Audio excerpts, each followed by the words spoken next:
Night நேரத்தில் குழந்தைங்களை தூங்க வைக்கிறதுக்கு சில கதைகள்லாம் சொல்லுவாங்க. கதைகள் சொல்கிறது மட்டும் இல்லாமல் அவங்கள பயமுறுத்தவும் செய்வாங்க.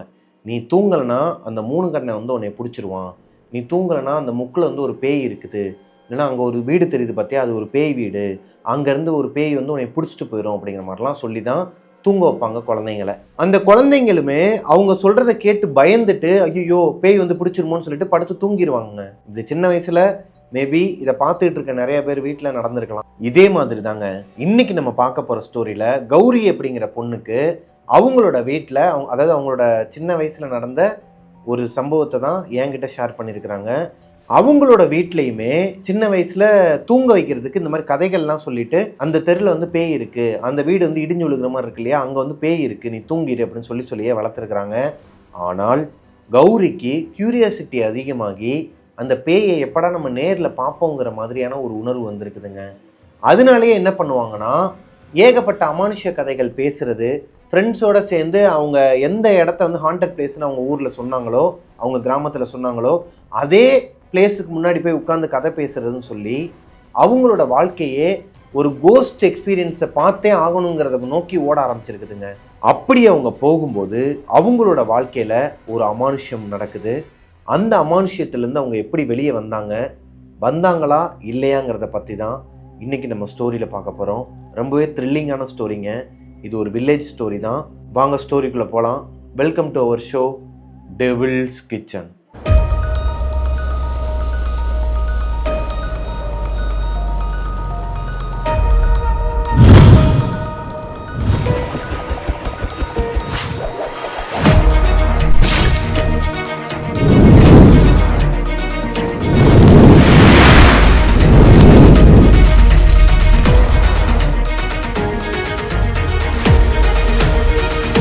ஹலோ கோஸ்டிஸ், நான் உங்களோட பிரபாகரன். இன்னைக்கு நம்ம பார்க்க போற ஸ்டோரி நடந்த இடம் சிவகாசிங்க. சிவகாசிக்கு பக்கத்துல இருக்கிற ஒரு கிராமம். இந்த கிராமத்துல இருக்கிற கௌரிங்கிற பொண்ணு தான் எனக்கு இன்ஸ்டாகிராம்ல அவங்களுக்கு நடந்த இந்த உண்மை சம்பவத்தை ஷேர் பண்ணியிருந்தாங்க. கௌரி இருக்கிற அந்த கிராமம் இதுக்கு வந்து பஸ் ஸ்டாண்டு கிடையாதுங்க, பஸ் ஸ்டாப் மட்டும்தான். சிவகாசில இருந்து பஸ் வருமா, அது போக சங்கரன் கோயில் சைட்ல இருந்து பஸ் வருமாங்க. இந்த 2 ஊருக்கு நடுவுல இருக்கிற ஒரு கிராமத்துல நடந்த ஒரு உண்மை கதையை தான் இன்னைக்கு நம்ம பார்க்க போறோம். அந்த பஸ் ஸ்டாப்ல இறங்கி மெயின் ரோட கிராஸ் பண்ணி கொஞ்சம் ஒரு 200-250 மீட்டர் உள்ள போனாலே கௌரியோட வீடு தான் ஃபர்ஸ்ட் வீடாங்க அவங்களோட ஊர்ல. நம்ம இதுக்கு முன்னாடி ஒரு ஸ்டோரி போட்டிருப்போம், ஊரையே அலற வெட்ட முனின்னு சொல்லிட்டு. அந்த ஸ்டோரி மாதிரி தாங்க இவங்களோட ஊருமே ஒரு குக் கிராமம்னே சொல்லலாம். இந்த பட்டாசு கடைகள்லாம், இந்த பட்டாசு கம்பெனின்னு சொல்லுவாங்க இல்லையா, உருவாக்குறவங்க சிவகாசிக்கு பக்கத்துல நிறைய இடம் இருக்கு. அந்த மாதிரி அவங்களோட வாழ்வாதார தொழிலே அதுதான் வச்சுக்கோங்களேன். அந்த மாதிரியான ஆட்கள்லாம் இவங்களோட ஊர்ல இருக்கிறாங்க, அந்த மாதிரி வேலைக்கு போறவங்கலாம். கௌரியோட வீட்டோட அமைப்பு எப்படி இருக்குன்னா, இது ஒரு தனி வீடு தாங்க. நம்ம போன கதையில பார்த்த மாதிரி இது ஒரு தனி வீடு. உள்ள போனோடனே ஒரு பெரிய காரிடார் இருக்குமா, காரிடாருக்கு அடுத்து ஒரு பெரிய ஹால் இருக்குமா, ஹாலை ஒட்டியே லெஃப்ட் சைட்ல கிச்சன், மெயின் டோருக்கு அப்படியே ஆப்போசிட்ல ஒரு ரூம் இருக்குமாங்க. அதுதான் இவங்க எல்லாருமே தங்குற மாஸ்டர் பெட்ரூம். இவங்களோட வீட்டில் கௌரியோட தம்பி, அம்மா, அப்பா, மொத்தம் 4 பேர் கொண்ட குடும்பம் தான் இது. கௌரி பிறக்கிறதுக்கு முன்னாடியில இருந்தே அவங்களோட அப்பா அம்மாவுக்கு இதுதான் பூர்வீக ஊராங்க. கௌரி சின்ன வயசுல, அதாவது ஒரு ஃபர்ஸ்ட் ஸ்டாண்டர்ட் படிச்சுட்டு இருக்கிற டைம்ல இருந்தே அவங்க நைட்லாம் தூங்க மாட்டாங்களாங்க. அவ்வளோ சீக்கிரம் எந்த குழந்தையுமே தூங்க மாட்டாங்க. பெற்றவங்க தான் கொஞ்சம் அரட்டையே ஒரு மாதிரி தூங்க வைப்பாங்க இல்லையா, அந்த மாதிரி இவங்களுக்கு சின்ன வயசுலேருந்தே இவங்க அம்மா எப்படி ட்ரீட் பண்ணி வச்சிருக்கிறாங்கன்னா, இந்த ஊரில் வந்து பேய் இருக்குது, நம்ம வீட்டுக்கு வெளியே தான் வந்து நிற்கும், அது வந்து உன்னை பிடிச்சிரும் அப்படின்னு சொல்லி பயமுறுத்தி தூங்க வைப்பாங்களாம். கௌரியும் தூங்கிடுவாங்களாங்க. இதை அவங்க அம்மா ரொட்டீனாக வச்சுட்டு இருந்துருக்கிறாங்க. ஒரு கட்டத்துக்கு மேலே கௌரிக்கு ஒரு கியூரியாசிட்டி வருதுங்க. அந்த ஏஜ்லேயே இந்த பேய்னா என்னது, அது எப்படி இருக்கும், இவங்க வந்து ஏதோ 3 கண்ணை அது இதுங்கிறாங்களே, அதை நம்ம பார்க்கணும், அதை நம்ம எக்ஸ்பீரியன்ஸ் பண்ணணும் அப்படிங்கிற ஆசை சின்ன வயசுலேயே கௌரிக்கு வருது. கௌரியோட அம்மா எப்பவுமே அவங்க கிட்ட சொல்லி பயமுறுத்துற ஒரு விஷயம், அவங்கன்னு கிடையாது, அந்த ஏரியாவில் இருக்கிறவங்க எல்லாருமே பயமுறுத்துற ஒரு விஷயம் என்னன்னா, இவங்க வீட்டுல இருந்து ஒரு 800 மீட்டர் டிஸ்டன்ஸ்ல ஒரு வீடு இருக்குமாங்க. இது பழங்காலத்து வீடு, இந்த சுண்ணாம்பு வீடுன்னு சொல்லுவாங்க இல்லையா, மணல்லையே கட்டினது, மண்ணிலேயே கட்டினது, ஒரு மாதிரி இடிஞ்சு விழுந்துட்டு இருக்கும். அந்த மாதிரி பாதி இடிஞ்சும் பாதி இடியாத ஒரு வீடு. அந்த வீடுக்கு வெளியே வந்து பார்த்தீங்கன்னா பார்க்கறதுக்கே ஒரு மாதிரி ஹாண்டட் பிளேஸ் மாதிரி இருக்குமாங்க. இதை காட்டி தான் அந்த ஏரியாவில் இருக்கிற குழந்தைங்கள்லாம் பயமுறுத்தி சாப்பாடு ஊட்டுவாங்களாம் பெற்றவங்க. ஸோ கௌரியோட அம்மாவும் என்ன சொல்கிறாங்கன்னா, அந்த வீட்டை காட்டி தான் அங்கக்குள்ளே ஒரு பேய் இருக்குது, அது வந்து உன்னை பிடிச்சிரும், அதுக்கு வந்து குழந்தைங்கன்னா ரொம்ப பிடிக்கும், அது வந்து நைட் வந்து தூக்கிட்டு போயிடும், அப்படி இப்படின்னு சொல்லி தான் வளர்த்துருக்குறாங்க. நாளடைவில் என்ன ஆகுதுன்னா, கௌரி 5th ஸ்டாண்டர்ட் படிச்சுட்டு இருக்கும்போது அவங்களும் அவங்களோட ஃப்ரெண்ட்ஸ் ஒரு 4 பொண்ணுங்க சேர்ந்து அந்த வீட்டுக்கு வெளியவே உட்காந்து கதை பேச ஆரம்பிச்சாங்களாங்க. கதை பேசிகிட்டு இருப்பாங்களாம். அந்த இடிஞ்சு போன வீடு இருக்கு இல்லையா, இவங்க ஹாண்டட் பிளேஸ்னு எதை சொன்னாங்களோ அதுக்கு வெளியவே உட்காந்துக்கிட்டு கதை சொல்கிறது, அங்கே போய் ஒளிஞ்சு பிடிச்சி விளாட்றது, அன்டைம்லலாம் போய் உட்காந்து கதை பேசிகிட்டு இருப்பாங்களாம். இப்போ இவங்க அம்மாவே திட்டி கூப்பிடுவாங்களாங்களா, உட்காரக்கூடாதுடி, நான் தான் சொல்லியிருக்கிறேன்ல அப்படிங்கும்போது, அம்மா நீ சொல்லியிருக்கிறம்மா, நான் பார்க்கணும்னு நினைக்கிறேன், டெய்லியும் வரவே மாட்டேங்குது அப்படிங்கிற மாதிரி இவங்களுக்கு மைண்ட் செட் ஆகிருக்குதுங்க. 5th ஸ்டாண்டர்ட் படிச்சுட்டு இருக்கும்போது கௌரியோட ஸ்கூல் அவங்களோட ஊர்ல இருந்து ஒரு 15-16 கிலோமீட்டர் டிஸ்டன்ஸ்ல இருக்குமாங்க. கௌரியோட அப்பா தான் கௌரியை கொண்டு போய் ஸ்கூல்ல விட்டுட்டு வருவாராம். இவங்க ஸ்கூலோட அமைப்பு எப்படி இருக்குன்னா பா ஷேப்ல இருக்குமாங்க. அதுல அந்த ஸ்கூலோட எண்டு முடியும் பார்த்திருக்கீங்களா, அந்த இடத்துல இருந்து கொஞ்சம் தூரத்துல குடோன் மாதிரியான இடம் இருக்குமா, அங்க ஒரு வேப்ப மரம் இருக்குமாங்க. வேப்ப மரத்துல தூளி கெட்டுறதுன்னு சொல்லுவாங்க இல்லையா, இந்த வேலைக்கு போறவங்கலாம் வந்து குழந்தைய வந்து போடுறதுக்கு ஒரு தொட்டில் மாதிரி கெட்டுவாங்க சேலையிலேயே, அதே மாதிரி கிழிஞ்சு போன ஒரு சேலை எப்போ பார்த்தாலும் அந்த வேப்ப மரத்தில் தொங்கிக்கிட்டே இருக்குமா. அதை அந்த ஸ்கூல் நிர்வாகமும் எடுத்து போடலை, யாருமே வந்து அதை கண்டுக்காம அப்படியே அது பாட்டு காற்றுல ஆடிக்கிட்டே இருக்குமாங்க. அந்த மரத்தை தாண்டி தான் கேர்ள்ஸ் ரெஸ்ட் ரூம் இருக்குமா. இப்போ ஒரு நாள் ஸ்கூலுக்கு போன கௌரிக்கு ரெஸ்ட் ரூம் வருது. 5th ஸ்டாண்டர்ட் படிச்சுட்டு இருக்கிறாங்க. ரெஸ்ட் ரூமுக்கு எந்திரிச்சு போகிறாங்க ஹவர்ஸ்லேயே, அதாவது பீரியட் அப்போவே எந்திரிச்சு போகிறாங்க. அதாவது அந்த 4th பீரியட் முடிஞ்சிருச்சுன்னா லஞ்ச் பிரேக் வந்துடும். அந்த டைமில் இவங்களுக்கு ரெஸ்ட் ரூம் வந்திருக்கு, தனியாக போயிருக்கிறாங்க கௌரி. இன்னொன்று சொல்ல மறந்துட்டாங்க, இந்த இவங்களோட ஸ்கூலுக்கு பேக் சைடில் முள்ளுச்செடியாக இருக்குமாங்க. இந்த பா ஷேப்பில் இருக்கிற இவங்க ஸ்கூலோட அமைப்புக்கு அப்படியே ஆப்போசிட்டில் தான் ரெஸ்ட் ரூம் இருக்குன்னு சொன்னேன் இல்லையா, அது பக்கத்தில் தான் அந்த மரங்கள்லாம் இருக்குது, ஒரு வேப்ப மரமும் இருக்குன்னு சொன்னேன் இல்லையா, அதுக்கு அப்படியே சைடில் லெஃப்ட் அண்ட் ரைட் சைடில் ஒரு மாதிரி ஓப்பன் ஸ்பேஸாக இருக்குமாங்க.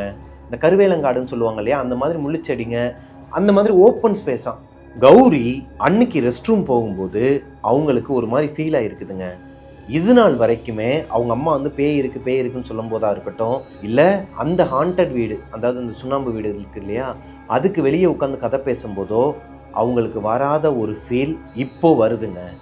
காற்று பயங்கரமாக அடிச்சிருக்குது, மணல்லாம் பறந்து வந்து இவங்க கண்ணில் விழுகும்போது ரொம்ப ஒரு மாதிரி நெருன்னு இருந்திருக்குது. இப்போ கொஞ்சம் நேரத்தில் அந்த காற்று நின்றுது, மெதுவாக தான் நடந்து போயிட்டுருக்குறாங்க. வழக்கத்துக்கு மாறாக அந்த இடமே ஒரு மாதிரி மயான அமைதியாக இருக்குதுங்க. பொதுவாகவே ஸ்கூல்லலாம் வந்து இந்த லாஸ்ட் பீரியடாக இருக்கும், எந்த பீரியடாக இருக்கட்டும், எதனா ஒரு கிளாஸில் கயான்னு கத்திக்கிட்டே தான் இருப்பாங்க, எதனா ஒன்று நமக்கு கேட்டுக்கிட்டே தான் இருக்கும். ஆனால் அன்னைக்கு அந்த இடமே, அந்த ஸ்கூலே ஒரு மாதிரி மயான அமைதியாக இருந்திருக்குதுங்க. இந்த பொண்ணுக்கு ஒரு மாதிரி ஹார்ட் பீட்லாம் ரைஸ் ஆக ஆரம்பிச்சிருக்குது. ஏன்னா இந்த பொண்ணுக்கு நல்லா தெரியுது, யாரோ ஒருத்தவங்க இந்த பொண்ணை வந்து ஃபாலோ பண்ணிக்கிட்டு வர மாதிரியே இருக்குது. இந்த பொண்ணுக்கு இந்த மாதிரி ஒரு உள்ளுணர்வு வந்ததே கிடையாது. இவங்களுக்கு சின்ன வயசுலேருந்து இந்த பேய்களை பார்த்து ஆவிகளுக்கு பிரியமான அந்த மாதிரி கேட்டகரியும் கிடையாது. அந்த பயத்தோடையே ரெஸ்ட் ரூம்குள்ளே போயிடுறாங்க. ரெஸ்ட் ரூம்குள்ளே போகும்போது இந்த மரத்தில் இருக்கிற அந்த சேலை இருக்கு இல்லையா, அது சும்மா காற்றுக்கு ஆடுற மாதிரி தான் ஆடிக்கிட்டு இருந்திருக்குதுங்க. இந்த பொண்ணு ரெஸ்ட் ரூம் போயிட்டு வெளியே வரும்போது அந்த மரத்தில் இருக்கிற அந்த ஊஞ்சல் மாதிரி இருக்கிற அந்த சேலை யாரோ ஒருத்தவங்க ஆட்டி விட்டாங்கன்னா, அதில் எதனா ஒரு குழந்தை உட்காந்துருக்குன்னா ஒரு வெயிட்டு தெரியும் இல்லையா, இப்படி பிடிச்சிருப்பாங்க இல்லையா, அதே மாதிரி ஆடிக்கிட்டு இருக்குதாங்க. கௌரிக்கு இதை பார்த்தோன்னே ஒரு மாதிரி தூக்கி போடுதுங்க. என்னடா அது, நல்லா தெரியுதான், லிட்ரலி யாரோ ஒருத்தவங்க அதில் உட்காந்துருக்குறாங்க, யாரோ ஒருத்தவங்க அதை தள்ளி விடுறாங்க. ஆனால் அங்கே யாருமே இல்லை, இன்விசிபிளாக இருக்குது. இந்த பொண்ணால் உணர முடியுது யாரோ ஒருத்தவங்க இருக்கிறாங்கங்கிறத. அப்போவும் இந்த பொண்ணோட மனசுக்குள்ள என்ன தோணுதுன்னா, அப்பாடா ஒரு வழியாக நம்ம அந்த பேயை பார்க்க போகிறோம் போல அப்படிங்கிற ஒரு கியூரியாசிட்டி தான் வருது, பயம் வரல. இப்போ கொஞ்சம் நேரம் ஆக ஆக இந்த பொண்ணுக்கு பயம் இல்லைன்னு சொல்ல முடியாது, ஓரளவுக்கு ஒரு மாதிரி நடுக்கத்தை கொடுக்க ஆரம்பிக்குதுங்க. அந்த இடத்த விட்டு நகண்டு போகும்போது தான் ஒரு வேலி மாதிரி போட்டு வச்சிருப்பாங்களாம், கட்டையை மட்டும் போட்டு வச்சிருப்பாங்களாம். நான் சொன்னேன் இல்லையா, சுற்றிலுமே இந்த கருவேலங்காடு மாதிரி இருக்கும் ஓப்பன் ஸ்பேஸ்னு, அதுக்கு ஒரு எல்லைக்கோடு மாதிரி போட்டு வச்சிருப்பாங்களாம், இவங்களோட ஸ்கூல் இதோட முடிஞ்சு அப்படிங்கிறதுக்கு. அந்த கட்டைக்கு மேலே ரொம்ப நேரமாக ஒரு ஆஷ் கலரில் ஒரு புகை இருந்துக்குதுங்க. இந்த பொண்ணு என்ன நினச்சிருக்கிறாங்கன்னா, எதையோ போட்டு எரிக்கிறாங்க போல், அப்பப்போ எரிப்பாங்களாம் அந்த மாதிரிலாம் ஸ்கூலில், இந்த தேவையில்லாத பொருட்கள் இதெல்லாம் போட்டு எரிப்பாங்க இல்லையா, அந்த மாதிரி எதையோ எரிக்கிறாங்க போல் நினச்சிட்டு தான் இருந்திருக்குது. ஆனால் ஒத்து கவனிக்கும் போது தான் தெரியுது, அது ஆஷ் கலரில் ஒரு புகை மாதிரியான ஒரு உருவம் இந்த பொண்ணை தான் ரொம்ப நேரமாக பார்த்துக்கிட்டு இருந்திருக்குது. அது நகரவே இல்லையாங்க. புகைனா மேலே போகும் இல்லையா, இல்லை கலைஞ்சிரும் இல்லையா, கலையவே இல்லையா. கிட்டத்தட்ட 2 நிமிஷமாக அந்த பொண்ணு நின்று பார்த்துக்கிட்டு இருக்கிறாங்க, ஃபேஸ் டு ஃபேஸ். அதாவது அதுக்கு நேராகவே நின்று அதையே தான் பார்த்துட்டு இருக்கிறாங்க. இப்போதான் கௌரிக்கு ஒரு விஷயம் தெரியுது, இது ஏதோ ஒரு அமானுஷ்யம்ட்டு. ஆனால் பயப்படலை, அங்கேருந்து வேகமா ஓடி இருக்கிறாங்க. அவங்களோட கிளாஸ் ரூமில் போய் உட்காந்து அவங்களோட ஃப்ரெண்ட்ஸ் கிட்டலாம் ஷேர் பண்ணியிருக்கிறாங்க கிளாஸ் ரூமில். அதில் ஒரு பொண்ணு ஸ்கூல் ஹெட்மாஸ்டரோட பேத்தியாங்க. அந்த பொண்ணு என்ன பண்ணிருச்சுன்னா, இந்த லஞ்ச் பீரியடில் இவங்கெல்லாம் சாப்பிட்டுட்டு இருக்கும்போது அந்த பொண்ணு போயிட்டு அவங்க பாட்டி கூட தான் சாப்பிட்டு வருமா. அப்படி சாப்பிட போகும்போது கௌரி சொன்ன விஷயம் எல்லாத்தையும் அவங்க பாட்டிக்கிட்ட சொல்ல, ஹெச்எம் மேடம் வந்து 5th பீரியட், அதாவது லஞ்சு டைமுக்கு அப்புறமா 5th பீரியட் ஆரம்பிக்கும் இல்லையா, அந்த டைமில் இவங்களை வந்து திட்டிருக்கிறாங்க தனியாக கூப்பிட்டு. இங்கே பார், தேவையில்லாமல் எதையாவது கிளப்பி விட்டுட்டு இருக்காத, என்ன பார்த்த? இல்லை மேம், இந்த மாதிரி ஆஷ் கலரில் ஒரு புகையை பார்த்தேன், சும்மா இதெல்லாம் சொல்லிகிட்டு இருக்கக்கூடாது, இதான் உனக்கு ஃபஸ்ட்டு வார்னிங் தான், லாஸ்ட் வார்னிங் தான், இதுக்கப்புறம் இதை பற்றி பேசக்கூடாது, அது மாதிரி தேவையில்லாமல் எல்லா குழந்தைங்களையும் பயமுறுத்திக்கிட்டு இருந்தேன்னா உங்கள் அப்பா அம்மாவை கூப்பிட்டு நான் வேறு மாதிரி ஆக்கி விட்டுறேன் அப்படிங்கிற மாதிரி மிரட்டி இருக்கிறாங்க. கௌரியுமே பயந்துட்டு, இல்லை மேடம் நான் இதுக்கப்புறம் தனியாக போக மாட்டேன், போய் எதனா பார்த்தா கூட யார்ட்டையும் சொல்ல மாட்டேன் அப்படிங்கிற மாதிரி சொல்லிடுறாங்க. ஸ்கூலில் இந்த சம்பவம் நடந்த அன்னைக்கு நைட்டு அவங்க வீட்டுக்கு போனதுக்கு அப்புறமா, அன்னைக்கு நைட்டு கௌரி அவங்களோட வீட்டில் தூங்கிட்டு இருக்கும்போது யாரோ ஒருத்தவங்க அவங்க காது கிட்டக்க உட்காந்து அவங்களோட பேரை சொல்லி கூப்பிடுற மாதிரி இருந்திருக்குதுங்க. இந்த பொண்ணுக்கு தூக்கத்தில் இருந்தாலுமே ஒரு மாதிரி டிஸ்டர்ப் ஆகுதுங்க. யாரோ ஒருத்தவங்க கூப்பிட்றாங்கிறது தெரியுது. ஒரு மாதிரி அஸ்கி வாய்ஸில் கௌரி கௌரின்னு சொல்லிட்டு கூப்பிடுறாங்க. இவங்களுக்கு ஒரு மாதிரி பயம் வர ஆரம்பிக்குது. ஒருவேளை அந்த பேய் தான் வீடு வரைக்கும் வந்துருச்சுன்னு சொல்லிட்டு பக்குன்னு எந்திரிச்சு பார்த்தா கனவு. பக்கத்தில் இவங்க அப்பாவும் படுத்திருக்கிறாரு, இவங்க அம்மாவும் படுத்திருக்கிறாங்க, தம்பி படுத்திருக்கிறாப்புல. கனவுங்கிறது அவங்களுக்கு தெரிஞ்சதுக்கப்புறமா ஓகே படுத்து தூங்கிடலாம், நம்ம அதுலேயே இருக்கோம் போல், ஆலோசினேஷனில் இருக்கிறோம். அந்த 5ஆம் கிளாஸ் படிக்கிற குழந்தைக்கு என்ன ஒரு தாட்டு வரும், அந்த பேய் வந்து நம்மளை பின்தொடர்ந்து வந்திருக்கும், அப்படி இல்லையா நம்மளே வந்து அதை பார்த்துட்டு பயந்துட்டு படுத்தனால தான் நமக்கு ஏதோ இந்த மாதிரிலாம் வருது போல் அப்படிங்கிற மாதிரி நினச்சிட்டு படுத்து தூங்கிடுதுங்க. அடுத்த நாள் காலையில் கௌரி எந்திரிக்கும் போது அவங்களுக்கு ப்ளீட் ஆகிருக்குதுங்க. ட்ரெஸ்லலாம் ப்ளீட் ஆகியிருந்துருக்குது. கௌரியோட அம்மா இந்த ப்ளீடிங்கை பார்த்ததுக்கு அப்புறமா சரி ஓகே இவங்க ஏஜ் அட்டன் பண்ணிட்டாங்க போலன்னு நினச்சிட்டு ஹாஸ்பிட்டல் கூட்டு போயிருக்கிறாங்க. ஹாஸ்பிட்டல் கூட்டு போகும்போது அவங்க என்ன சொல்கிறாங்கன்னா, யூரினல் இன்ஃபெக்ஷனால தான் இந்த மாதிரி ஆயிருக்கு, இந்த பொண்ணு வந்து ஏஜ்லாம் அட்டன் பண்ணல அப்படிங்கிற மாதிரி சொல்லி வீட்டுக்கு அனுப்பிடுறாங்க. அன்னைக்கு ஃபுல்லாகவே கௌரியை வந்து அவங்க அம்மா ஸ்கூலுக்கு அனுப்பலைங்க. ஏன்னா யூரினல் இன்ஃபெக்ஷனாக இருக்குது. அவங்களுக்கு இன்னுமே மனசில் வந்து ஒரு மாதிரி குறுகுறுனே இருக்குது. ஒருவேளை இந்த பொண்ணு வந்து ஏஜ் அட்டன் பண்ண போகிறாளோ, அதனால தான் எதனா இந்த மாதிரி நடக்குதான்னு ஒரு தோணல் இருக்குது மனசில். ஸோ அன்னைக்கு ஸ்கூலுக்கு அனுப்பலை அந்த பொண்ணை. அடுத்த நாள் அந்த பொண்ணு ஸ்கூலுக்கு போகும்போது கௌரி ரெஸ்ட் ரூம் போகும்போது ஒரு இடத்துல ஒரு புகையை பார்த்தாங்கன்னு சொன்னாங்க இல்லையா, அதைத்தான் அவங்களோட ஃப்ரெண்ட்ஸ் கிட்ட சொல்லும்போது அவங்க ஃப்ரெண்டில் ஒரு பொண்ணு போய் அவங்க ஹெட்மாஸ்டர், அதாவது அவங்க பாட்டி கிட்ட சொல்லிடுறாங்க. யூரினல் இன்ஃபெக்ஷனால் 2 நாள் லீவ் போட்டு அடுத்த நாள் ஸ்கூலுக்கு போன கௌரிக்கு ஒரு ஷாக்குங்க. இவங்க எந்த இடத்துல கருப்பு புகையை பார்த்தாங்கன்னு சொன்னாங்களோ அதே இடத்துக்கு கீழே பூஜை பண்ணதுக்கு உண்டான அந்த செங்கல்லாம் அடுக்கி வச்சு பூஜை பண்ணுறாங்க. இப்போ ஒரு ஓமம் வளர்க்குறாங்கன்னா இல்லை பூஜை பண்ணுறாங்கன்னா அந்த மாலையெல்லாம் போட்டு எரிச்சு வச்சுருப்பாங்க இல்லையா, அந்த மாதிரி ஒரு செட்டப் இருந்திருக்குதுங்க அங்கே. அது போக கல்லுலாம் எழுப்ப ஆரம்பிச்சிட்டாங்களாம், சுவர் எழுப்ப ஆரம்பிச்சிட்டாங்களாம் அந்த ஸ்கூலில். சுற்றிலுமே ஓப்பன் ஸ்பேஸ் இருக்குன்னு சொன்னேன் இல்லையா, அந்த சைடில் ஃபுல்லாகவே சுவர் எழுப்புறக்காண்டி கல்லெல்லாம் அடுக்கி வச்சுருக்குறாங்களாம். இப்போ கௌரிக்கு ஒன்றுமே புரியலை. அப்போது இவங்க சொன்னது உண்மைதாங்கிறது ஸ்கூல் நிர்வாகத்துக்கே தெரிஞ்சிருக்குது. ஆனால் அதை மறைச்சிருக்கிறாங்க. அது மட்டும் இல்லாமல் கௌரி பார்த்த இடத்துல ஒரு சேவலோட தலையை துண்டா எடுத்து இந்த பக்கமும் உடம்பு இந்த பக்கம் தலை இந்த பக்கம் போட்டிருக்கிறாங்க. அங்கனக்குள்ள ஃபுல்லாக சேவலோட ரத்தம் இருந்திருக்குதுங்க. நடுவில் ஃபுல்லாக ரத்தமாக தெரிச்சிருந்துருக்குது. அப்போது ஏதோ ஒன்று நடந்திருக்குங்கிறத இவங்களால புரிஞ்சிக்க முடியுது. இருந்தாலும் அதை போய் கேட்கவா முடியும் மேம் கிட்ட, மேம் நான் சொன்னேன் நீங்கள் நம்பலை, நீங்கள் இப்போ மட்டும் ஏதோ ஒன்று பண்ணி வச்சுருக்கீங்கன்னு சொல்ல முடியாது இல்லையா. ஸோ இதை அதோட விட்டுறாங்க. இதுதான் கௌரிக்கு நடந்த ஃபஸ்ட் இன்சிடெண்ட்டுங்க ஸ்கூலில். இதுக்கப்புறமா அவங்க 8th ஸ்டாண்டர்ட் படிக்கும்போது ஒரு சம்பவம் நடந்திருக்குது. 8th ஸ்டாண்டர்ட் இவங்க படித்த அந்த பாஸ் ஷேப் ஸ்கூலுக்கு பக்கத்துலேயே அடுத்து ஒரு 100-200 மீட்டர்லேயே ஒரு கிறிஸ்டின் ஸ்கூலாங்க. இந்த ஸ்கூலில் தான் 8th ஸ்டாண்டர்ட்லேருந்து படிக்க ஆரம்பிச்சிருக்கிறாங்க. ஏன்னா இதுக்கு முன்னாடி அவங்க படித்ததில் 7th ஸ்டாண்டர்ட் வரைக்கும் தானா. 8th ஸ்டாண்டர்ட் கௌரி படிக்கும்போது அவங்க சைக்கிளில் போவாங்களாங்க. அவங்களோட தம்பியை கூப்பிட்டுக்கிட்டு அவங்க அப்பா பின்னாடி பைக்கில் வருவாராம். இது எப்பயாச்சும் ஒரு தடவை தான் நடக்குமா, மீதி நேரம்லாம் அவங்க தனியாக தான் சைக்கிளில் போவாங்களாங்க. இவங்களோட ஸ்கூலோட அமைப்பு எப்படி இருக்குன்னா, அந்த புது ஸ்கூலோட அமைப்பு ஒரு பெரிய கேட் இருக்குமா. இந்த கேட்டை தாண்டி உள்ளே போகும்போது ஒத்தையடி பாதை மாதிரி போகுமாங்க. உள்ளுக்குள்ளேயுமே இந்த வயக்காட்டில் போகிற மாதிரியான ஒரு ஃபீல் தான் இருக்குமா. மெயின் கேட்டை தாண்டி 2வது கேட்டுக்கு போகிறதுக்கே ஒரு 5 நிமிஷத்துலேருந்து 10 நிமிஷம் எடுத்துக்குமாங்க. அந்த 2வது கேட்டுக்கு பேக் சைடில் தான் கேர்ள்ஸ் சைக்கிள் எல்லாம் பார்க்கிங் பண்ணுறதுக்கு இடம் இருக்குமா. கௌரி ஒரு நாள் அவங்களோட ஸ்கூலுக்கு போயிட்டு இருந்திருக்கிறாங்க சைக்கிளில். அந்த ஒத்தையடி பாதையில் போய்கிட்டு இருக்கும்போது அவங்களுக்கு ஏதோ தப்பாக ஃபீல் ஆகிருக்குதுங்க. ஏதோ இந்த எலிசத்த ஸ்மெல்லும்பாங்க இல்லையா, அந்த மாதிரி ஒரு பேட் ஸ்மெல் அடிச்சிருக்குது. சுத்திலும் பாக்குறாங்க. சரி ஓகே, இந்த வயக்காடுங்கனால எங்க எலிகிளி எதனா செத்துருக்கும் போலன்னு சொல்லிட்டு அவங்க பாட்டு ஸ்கூலுக்கு போயிடுறாங்க. ரிட்டன் ஸ்கூல் முடிஞ்சு வரும்போது அவங்கள அறியாமலே எப்படி இந்த சம்பவம் நடந்துச்சுன்னே தெரியலையாங்க, யாரோ ஒருத்தவங்க சைக்கிளை தூக்கி விட்ட மாதிரி இருந்துச்சாங்க. இப்ப சைக்கிள் நம்ம ஓட்டிட்டு இருக்கோம்னு வச்சுக்கோங்களேன், யாராச்சும் ஒருத்தர் முன்னாடி ஃப்ரண்ட் வீல்ல ஒரு கம்பியை விட்டு இப்படி தூக்கி விட்டாங்கன்னா நமக்கு எப்படி ஃபீல் ஆகும்? அந்த மாதிரி யாரோ ஒருத்தவங்க தூக்கி விட்ட மாதிரி இருந்துச்சான். இவங்களை அறியாமலே ஒரு பல்ட்டி அடிச்சு கீழே விழுந்துருக்காங்க. கீழே விழுந்து கை கால்ல எல்லாம் சராச்சு ஒரு மாதிரி ரத்தம் வந்துருக்குது. அதோடயே இந்த பொண்ணு எந்திரிச்சு சிரிச்சுக்கிட்டு, ஏன்னா திடீர்னு நம்ம விழுந்துட்டோம்னா அவங்களுக்கு தெரியல யாரோ ஒருத்தவங்க தள்ளி விட்டாங்களா இல்லை நம்ம தான் எதனா நினச்சிக்கிட்டே வந்து விழுந்துட்டோமோன்னு சொல்லிட்டு சிரிச்சுக்கிட்டே தான் அங்கேருந்து எடுத்துகிட்டு வந்திருக்கிறாங்க சைக்கிளை. ஆனால் கை கால்லலாம் ரத்தம். வீட்டுக்கு வந்தப்போ தான் அவங்களுக்கு ஒரு விஷயம் தெரிஞ்சிருக்குது, ஆல்ரெடி இவங்க ஏஜ் அட்டன் பண்ணிட்டாங்க. முந்தின நாள் நைட்டே, அதாவது ஸ்கூலுக்கு இவங்க காலையில் கிளம்புனாங்க இல்லையா, அதுக்கு முன்னாடியே அந்த பொண்ணு வந்து ஏஜ் அட்டன் பண்ணிட்டாங்க. கௌரி இது தெரியாமல் ஸ்கூலுக்கு போயிருக்கிறாங்க. ரிட்டன் வர வழியில் இந்த மாதிரி ஒரு சம்பவமும் நடந்திருக்குதுங்க. இப்போ உங்கள் வீட்டில் இருக்கிறவங்களாம் தெரிஞ்சுக்கிட்டு இவங்களுக்கு அந்த ஃபங்க்ஷன்லாம் நடத்துகிறாங்க. அடுத்து 12 நாளைக்கு இவங்க ஸ்கூலுக்கே போகலை. 12 நாளைக்கு அப்புறமா இந்த புதுசாக இந்த மாதிரி ஏஜ் அட்டன் பண்ணிட்டாங்க அப்படின்னா அவங்களுக்கு தங்கத்தில் கம்மல் போடுறது, அப்புறம் வேப்பலெல்லாம் வச்சு விடுறது, இந்த மாதிரி புது புது ட்ரெஸ்லாம் எடுத்து கொடுக்குறது, இந்த மாதிரிலாம் பண்ணுவாங்க இல்லையா, அதே மாதிரி தான் கௌரிக்குமே எல்லாமே பண்ணி விட்டுருக்குறாங்க. அவங்க அதோட ஸ்கூலுக்கும் போயிருக்கிறாங்க. ஸ்கூலுக்கு போன இடத்துல எந்த ஒரு அமானுஷ்யமோ இல்லை எந்த ஒரு நெகட்டிவ் ஃபீலோ அந்த பொண்ணுக்கு வரலையாங்க. ஆனால் ஸ்கூலுக்கு போயிட்டு வந்த அன்னைக்கு நைட்டு கௌரி அவங்களோட பெட்டில் படுத்து தூங்கிட்டு இருந்திருக்கிறாங்க. திடீர்னு அவங்களுக்கு பக்கத்தில் யாரோ ஒருத்தவங்க அழுகிற மாதிரி இருந்திருக்குதுங்க. இந்த பொண்ணுக்கு ஆல்ரெடி சரியான தூக்கம் கிடையாது. ஒரு மாதிரி ஏதோ ஒரு நெகட்டிவ் தாட் வந்துக்கிட்டே இருக்குது. நீ வெளியே போயிரு, வீட்டை விட்டு வெளியே போ, இங்கே இருக்காத அப்படிங்கிற மாதிரி. அது என்னங்கிறது அவங்களுக்கே சொல்ல தெரியலையாங்க. அந்த அளவுக்கு ஒரு நெகட்டிவ் ஃபீல் கொடுத்துட்டு இருக்குது.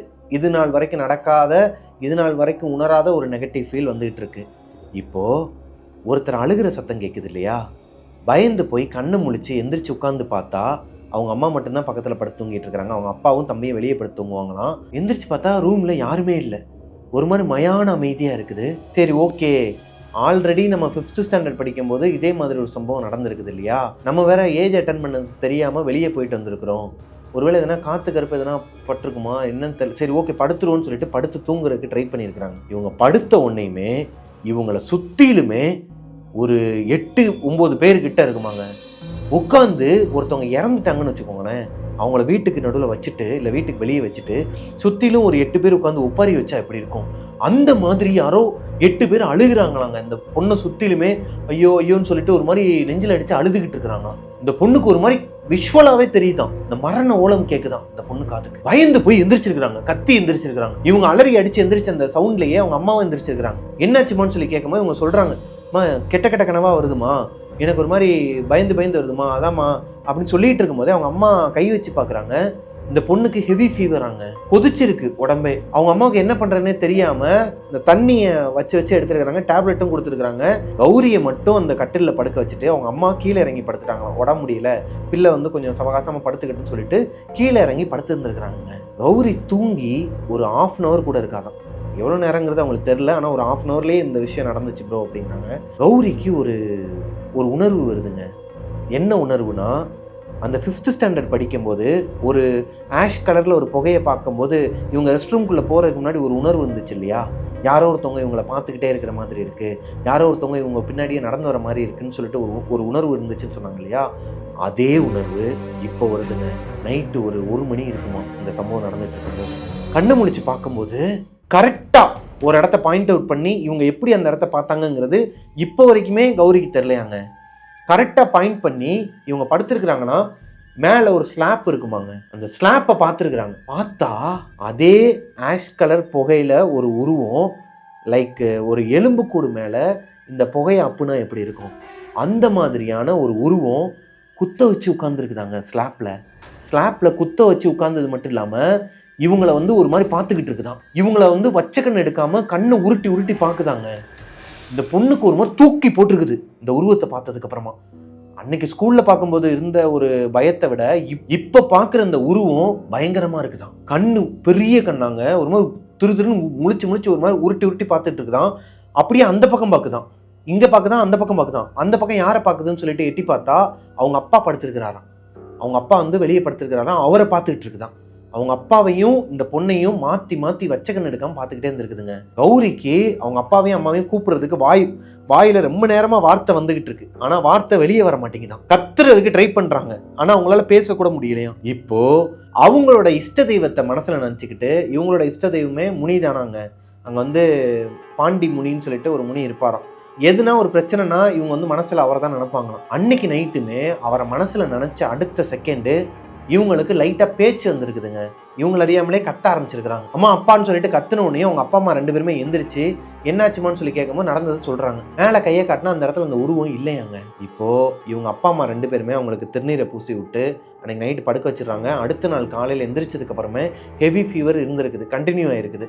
ஸோ அந்த பாண்டிமுனி கோயில்னு சொன்னாங்க இல்லையா, அங்கே கூட்டு போய் உங்களுக்கு மந்திரிச்சு விட்டு அங்கே இருக்கிற ஒரு சாமியார், அதாவது ஒரு பூசாரிக்கு வந்து அருள் வந்து அவர் சொல்லியிருக்கிறாருங்க, இந்த பொண்ணு வந்து போகக்கூடாத ஏதோ ஒரு இடத்துக்கு போயிருக்கிறா, இவளை நிம்மதியாக இருக்கக்கூடாது, நீங்கள் வந்து இந்த சாமிக்கு வந்து இந்த பரிகாரங்கள்லாம் பண்ணுங்க, இந்த விஷயங்கள்லாம் பண்ணுங்கன்னு சொல்லி சில விஷயங்கள்லாம் சொல்லியிருக்கிறாங்க. இதுதான் கௌரியோட வாழ்க்கையில் நடந்த 2வது இன்சிடென்ட்டுங்க. 3வது இன்சிடென்ட் என்னன்னா, ஜூன் 25 இருக்குமாங்க. இந்த டைமில் அவங்க அம்மா ஊரில் கோவில் திருவிழா. இந்த கோவில் திருவிழாக்கு பொதுவாகவே கிராமத்தில் சொல்லவே வேணாங்க, எல்லாருமே ஒன்று கூடுற நாள்னு சொல்லுவாங்க. அந்த மாதிரி தான் இவங்களோட சித்தி பசங்க, இவங்களோட தம்பி, அம்மா, அப்பா எல்லாருமே கிளம்பி அவங்களோட அம்மா ஊருக்கு போகிறாங்க. இவங்க அம்மா ஊரில் இவங்களோட வீடு பெரிய வீடாங்க. இவங்களோட வீட்டோட அமைப்பு ஒரு தனி வீடு, ஒரு பண்ணை வீடு மாதிரி இருக்குமாங்க. வெளியே ஒரு திண்ணை இருக்குமா. அந்த திண்ணையில் அவங்க தாத்தா படுத்து பாருங்க, எப்பயுமே அங்கே தான் படுத்து தூங்குவாராம். அதுக்கு அடுத்து உள்ளே இருக்கிற அந்த காரிடார், அதாவது அந்த வராண்டாவில் அவங்க பாட்டி படுத்து தூங்குவாங்களாம். தாத்தாக்கு அடுத்த மாதிரியே அவங்க வந்து ஒரு வயர் கட்டில் போட்டு படுத்துருப்பாங்களாம். தாத்தாவும் பாட்டியும் வெளியவே தூங்கி பழகிட்டாங்களாங்க. ஸோ இவங்க வந்து ஹாலில் கொஞ்சம் பேரும் ரூமில் கொஞ்சம் பேரும் படுத்து தூங்கிட்டு இருக்கிறாங்க. இந்த திருவிழா நடக்குது இல்லையா, இந்த கோயில் வந்து இவங்க வீட்டிலேருந்து பார்த்தாலே தெரியுமாங்க. கோபுரத்துலேருந்து எல்லாமே நீட்டாக தெரியுமா. ஒரு 200-300 மீட்டர் டிஸ்டன்ஸில் தான் கோயில் இருக்குங்கிறனால கோயிலுக்கு சைடு புறத்தில் தான் இவங்களோட வீடும் இருக்குது, ஒரு பண்ணை வீடு மாதிரி. இங்கேருந்து பார்த்தாலே அவங்களோட கோயில் சூப்பராக தெரியுமாங்க. மொதல் நாள் வந்து எந்த ஒரு அமானுஷமோ எந்த ஒரு இதுவுமே நடக்கலை. நல்லா படுத்து தூங்கிடுறாங்க, நல்லா ஜாலியாக விளாண்டுருக்குறாங்க. கௌரிக்கு எந்த ஒரு கெட்ட அந்த மாதிரியான உணர்வுகள்லாம் வரலையாங்க. அடுத்த நாள் காலையில் இவங்களோட சித்தி, ஏன்னா இவங்க சித்தியும் அம்மாவும் சொந்த ஊர், அங்கே வந்து ஒரு டோபி இருப்பாங்களாம். இந்த துணியெல்லாம் எடுத்துகிட்டு போய் துவைச்சி கொடுப்பாங்க இல்லையா, அவங்க இந்த துணியெல்லாம் எடுக்கிறக்காண்டி வந்திருக்கிறாங்க வீட்டுக்கு. இவங்க எல்லாரும் மொத்தமாக கொடுத்துருக்குறாங்க. இவங்களோட துணி எல்லாத்தையும் மொத்தமாக கொடுக்கும்போது இவங்களுக்கு கௌரிக்கும் வந்து அப்போது மென்சஸ் டைம் ஆங்க. ஸோ அந்த துணியெல்லாம் மொத்தமாக எடுத்து கொடுத்து விட்ருக்குறாங்க அந்த டோபிக்கிட்ட. கொடுத்து விட்டதுக்கப்புறமா அடுத்த நாள் அவங்க வரவே இல்லை. ட்ரெஸ்ஸை கொண்டு வரணும் இல்லையா, கொண்டு வரவே இல்லை. என்னாச்சு ஏதாச்சுன்னு சொல்லிட்டு இவங்க சித்தி ஃபோன் போடும்போது தான் ஒரு விஷயம் தெரிய வருது. துணியை எடுத்துகிட்டு போனாங்க இல்லையா துவைக்கிறதுக்கு, அவங்களோட பொண்ணு இறந்துட்டாங்களாங்க. எப்படி இறந்தாங்கங்கிறத அவங்க என்கிட்ட சொல்லலை, ஷேர் பண்ணலை, ஆனால் இறந்துட்டாங்களாம். இந்த நியூஸ் கேட்டோன்னே இவங்க எல்லாருக்குமே ரொம்ப பக்குன்னு இருக்குது. யாருக்கு எப்படியாச்சோ இல்லையோ கௌரிக்கு ரொம்பவே ஒரு மாதிரி தூக்கி போட்டிருக்குதுங்க. இந்த நியூஸ் இவங்களுக்கு காலையில் வந்திருக்குதுங்க. அன்னைக்கு நைட்டு ஒரு 2 மணிலேருந்து 2:30 மணி இருக்குமாங்க. எல்லாரும் நல்லா படுத்து தூங்கிட்டு இருக்கிறாங்க. தாத்தா வந்து திண்ணையில் படுத்து தூங்குறாரு, அடுத்து பாட்டி படுத்து தூங்கிட்டு இருக்கிறாங்க வராண்டால. ஹாலில் இவங்க எல்லாரும் படுத்து தூங்கிட்டு இருக்கும்போது இவங்களுக்கு மட்டும் அவங்க தாத்தா பாட்டியை தாண்டி தான் வெளியே இருந்து தான் யாரோ ஒருத்தவங்க கூப்பிடுறாங்கங்கிறது நல்லாவே தெரியுது. ஆனால் அவங்க தாத்தாவும் எந்திரிக்கல, பாட்டியும் எந்திரிக்கல. அப்போ அவங்களுக்கு அந்த சத்தம் கேட்கலன்னு தானே அர்த்தம். இவங்க காதுக்கு மட்டும் ராணி ராணி எந்திரி ராணி, நான் ட்ரெஸ் எடுக்க வந்திருக்கிறேன், வா ட்ரெஸ் எல்லாத்தையும் எடுத்துட்டு வா, நான் போய் துவைச்சு கொண்டு வரேன், சீக்கிரம் கொண்டு வா அப்படிங்கிற மாதிரி ஒரு வாய்ஸுங்க. கௌரிக்கு ஒரு மாதிரி கை கால்லாம் நடுக்கம் கொடுத்துருக்குதுங்க. நல்லா யோசித்து பாருங்க, மயான அமைதியில் ஒரு பண்ணை வீட்டில் உள்ள நீங்கள் தூங்கிக்கிட்டு இருக்கும்போது திடீர்னு இறந்து போன ஒரு பொண்ணோட வாய்ஸ் கேட்டுச்சுன்னா, அது உங்கள் சித்தியோட பேரை சொல்லி கூப்பிட்டா என்ன பண்ணுவீங்க? அப்படி தான் இருந்திருக்குது கௌரிக்கும். அவங்க சித்தியவே எழுப்பி விட்டுருக்குறாங்க. சித்தி சித்தி எந்திரி சித்தி, ஏதோ சத்தம் கேட்குது சித்தின்னு சொல்லிட்டு அவங்கள எழுப்பும் போது அவங்க தான் சொல்லியிருக்கிறாங்க, இது அந்த பொண்ணோட வாய்ஸு, இறந்து போனால அந்த பொண்ணோட வாய்ஸு, இது ஏன் வெளியே கேட்குது, என்னடி அப்பாவும் அம்மாவும் தூங்கிட்டு இருக்கிறாங்கன்னு சொல்லிட்டு அவங்களோட அக்காவை எழுப்பி விட்டுருக்குறாங்க. அதாவது கௌரியோட அம்மாவை அவங்க சித்தி எழுப்பி விட்டுருக்குறாங்க. இப்போ எல்லாருக்குமே கேட்குதாங்க, வீட்டுக்குள்ள இருக்கிற எல்லாருக்குமே அந்த வாய்ஸ் கேட்டிருக்குது. அன்னைக்கு நைட்டு முழுக்க யாருக்குமே தூக்கம் கிடையாதான். அடுத்த நாள் காலையில எந்திரிச்சதுமே அவங்க தாத்தா கிட்ட போய் சொல்லியிருக்கிறாங்க. யாரு? கௌரி போய் அவங்க தாத்தா கிட்ட சொன்னா அவர் நம்பவே இல்லையாங்க. அம்மா அதெல்லாம் உங்களோட கற்பனையா இருக்குமா, என்ன தேவை சொல்லிட்டு இருப்பீங்க, லட்சுமி இங்க பாருன்னு சொல்லிட்டு அவங்க வைஃப் கிட்டையும் சொல்லி கிண்டல் பண்ணிட்டு இருக்கிறாராம். இதுங்கெல்லாம் பயந்துருக்குதுங்க, நைட்டு ஏதோ காத்துக்கிறப்ப பார்த்து பயந்துருக்குங்க, அதெல்லாம் ஒன்றும் இல்லை, இங்கெல்லாம் அதெல்லாம் சகஜம்தான், அதெல்லாம் விடுங்க அப்படிங்கிற மாதிரி சொல்லியிருக்கிறாருங்க. அடுத்த 3 நாளுக்கு அப்புறமா இவங்க ஊரில் திருவிழா முடியுதுங்க. அதுக்கு அடுத்த நாள், அதாவது இவங்க நாளைக்கு கிளம்ப போகிறாங்கன்னா அன்னைக்கு நைட்டு அதே மாதிரி இவங்க தாத்தா வெளியே திண்ணையில் படுத்து தூங்கிட்டு இருக்கிறாரு, இவங்களோட பாட்டி வராண்டாவில் படுத்து தூங்கிட்டு இருக்கிறாங்க, இவங்க எல்லாருமே ஹாலில் படுத்து தூங்கிட்டு இருக்கிறாங்க. இவங்க தாத்தாக்கு ஏதோ ஒரு கீச்சின்னு சத்தம் கேட்டுருக்குதுங்க. இவங்க தாத்தா படுத்து தூங்கிட்டு இருக்காரு இல்லையா திண்ணை, அந்த திண்ணைக்கு மேலே ஒரு ஸ்லாப் இருக்குமா, அந்த ஸ்லாப்பில் ஏதோ அந்த வவ்வால் சவுண்டு விட்டுச்சுன்னா ஒரு சத்தம் கேட்கும் இல்லையா, அந்த சத்தம் கேட்டு ஒரு மாதிரி டிஸ்டர்ப் ஆகி எந்திரிச்சிருக்கிறாருங்க. டார்ச் லைட்டை எடுத்து அடித்து பார்த்துருக்கிறாரு, அங்கே யாருமே இல்லை. பார்த்துட்டு சரி ரெஸ்ட் ரூம் போயிட்டு வந்துடலாம்னு சொல்லிட்டு டார்ச் எடுத்துகிட்டு போயிருக்கிறாருங்க. அங்கே ஒரு வேப்ப மரம் இருக்குமா, அந்த மரத்துக்கு பின்னாடி தான் அவர் நைட் நேரத்துலலாம் ரெஸ்ட் ரூம் போவாராங்க. ஸோ அங்கே ரெஸ்ட் ரூம் போன நேரத்தில் இந்த பாட்டி, லட்சுமி பாட்டி இருக்காங்க இல்லையா, அவரோட ஒய்ஃப் வந்து எந்திரிச்சிருக்கிறாங்க. முழிப்பு வந்து எந்திரிச்சு வெளியே வந்து பார்த்தப்போ தாத்தா இல்லை. அவங்களுக்கு ஒரு மாதிரி இருந்திருக்குதுங்க. என்னடா அது இந்நேரத்தில் எங்கே போனார், சரி ரெஸ்ட் ரூம் போயிருப்பார் போல், நம்மளும் வந்து போகணும், அவர் வந்ததுக்கப்புறமா போய்க்கலான்னு சொல்லிட்டு அவர் படுத்திருந்த இடத்துல அந்த திண்ணையிலே மெதுவாக சாஞ்சிருக்கிறாங்க. ஒரு கட்டத்துக்கு மேலே அவங்கள அறியாமலே அப்படி நல்லா சாஞ்சி கண்ணை மட்டும் மூடாமல் படுத்து இருந்திருக்கிறாங்க. தாத்தா வரட்டும் வந்தனே போகலான்னு சொல்லிட்டு முழிச்சிருந்தப்போ ஃப்ராக்ஷன் ஆஃப் த செகண்டில் இந்த ஸ்லாப்லேருந்து யாரோ ஒருத்தவங்க குதிச்சிருக்கிறாங்க. இந்த பாட்டி மேலே உட்காந்துக்கிட்டு இந்த பாட்டியோட வாயவும் கண்ணமும் மூடிக்கிட்டு நெஞ்சு மேலே அந்த அழுத்தம் கொடுத்துருக்குறாங்க. மேலே வந்து ஒரு 60-70 கிலோ வெயிட்டை வச்சா எப்படி இருக்கும், இந்த பாட்டியால் மூச்சு விட முடியலைங்க. ஒரு மாதிரி திணற ஆரம்பிச்சிருக்கிறாங்க, மூச்சு முட்ட ஆரம்பிச்சிருக்குது, கண்ணுலாம் ஒரு மாதிரி கலங்கி அழுக ஆரம்பிச்சிருக்கிறாங்க. இந்த தாத்தா வந்துட மாட்டாரா, வீட்டுக்காரர் வந்துட்டாருன்னா என்னை காப்பாற்றிடுவார், ஏதோ ஒரு அமானுஷம் என் மேலே உட்காந்துருக்குங்கிறது தெரிஞ்சிருச்சு. அதாவது அவங்களுக்கு தெரிஞ்சிருச்சு, இந்த தாத்தா வந்தாருன்னா காப்பாற்றிடுவாருன்னு சொல்லிட்டு ரொம்ப ரொம்ப ஒரு மாதிரி அழுதுருக்குறாங்க. அவ்வளவுதான் நம்ம செத்துட்டோன்னே நினச்சிட்டு இருக்கும்போது தான் அவங்களோட எல்லைசாமியை நினச்சிருக்கிறாங்க. எல்லைசாமி எல்லை காவல் தெய்வமாங்க இல்லையா, எல்லை காவல் தெய்வமாக இருக்கிறவரே, உன் எல்லையில் இந்த மாதிரி நடக்குதுயா, என்னோட உயிர் வந்து இன்னைக்கு போகணும்னு இருக்குதா என்னன்னா எனக்கு தெரியாது, ஆனால் இப்படி ஒரு அமானுஷம் என் மேலே வந்து உட்காந்துக்கிட்டு என்னை வந்து எல்லையில இருந்தே என்னை இப்படி பண்ணிக்கிட்டு இருக்கு, உனக்கு காது கேட்கலையா, எப்படியாச்சும் என்னை வந்து காப்பாத்துங்கய்யா, என்னை வந்து காப்பாத்திருங்கன்னு சொல்லிட்டு மனசுருகி வேண்டி அடுத்த செகண்டே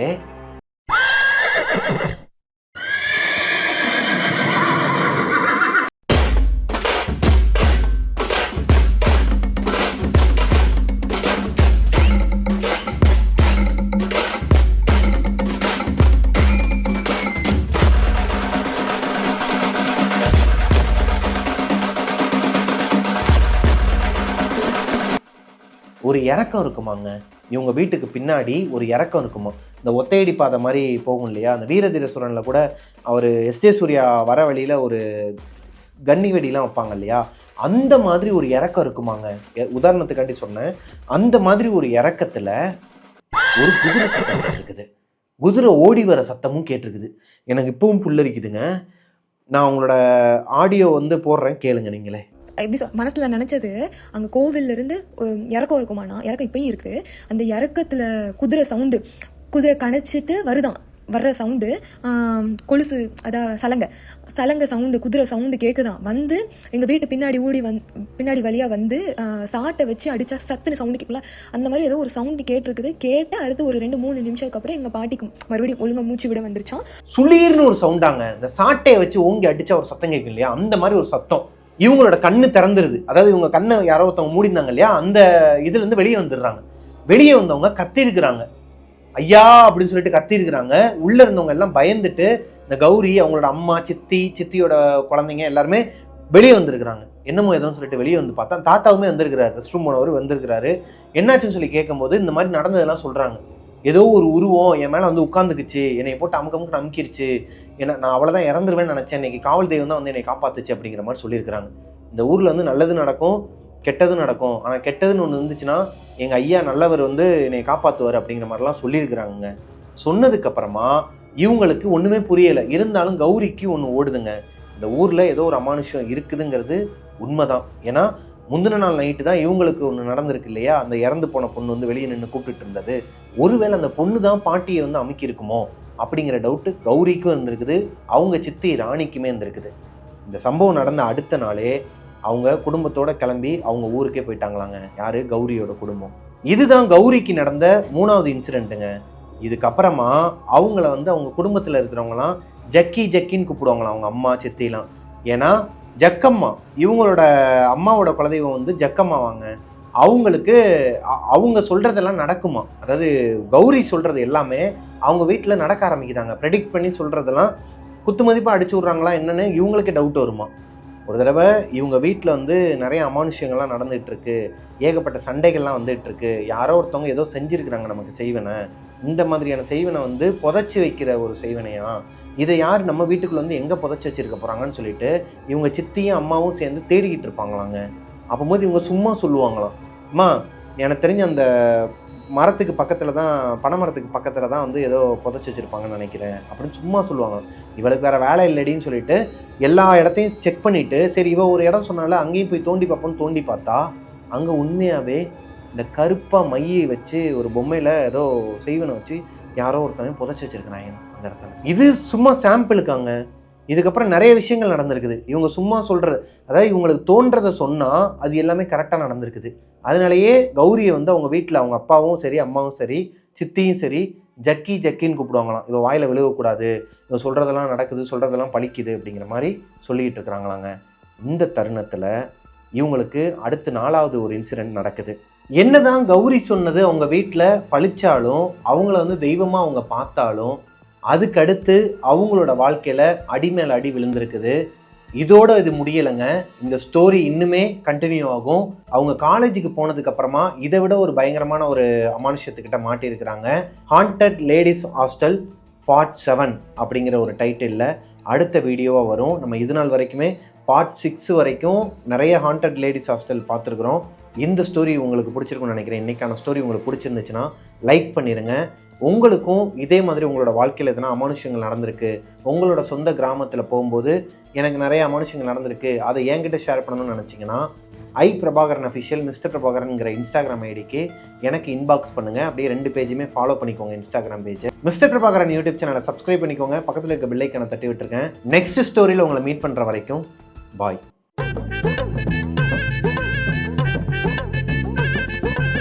திருவிழா முடிஞ்சு 3வது நாள் ஏதோ மஞ்சள் நீராட்டு விழான்னு சொல்லிட்டு அங்கே ஃபேமஸ் ஆங்க அவங்களோட ஊரில். மஞ்சள் விழாவா? மஞ்சள் நீராட்டு விழானா அது இதில். ஆமாப்பா போ.